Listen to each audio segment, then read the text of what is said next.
अरे लमहराया जूरी पसरी हाय बबुआ हो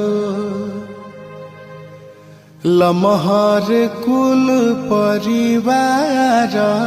है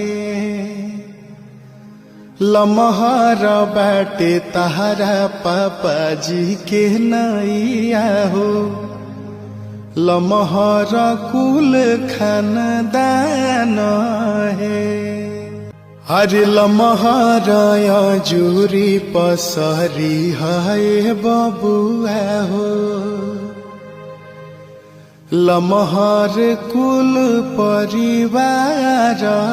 है लमहर बाटे तहरा पापा जी के नैया हो लमहर कुल खानदान है।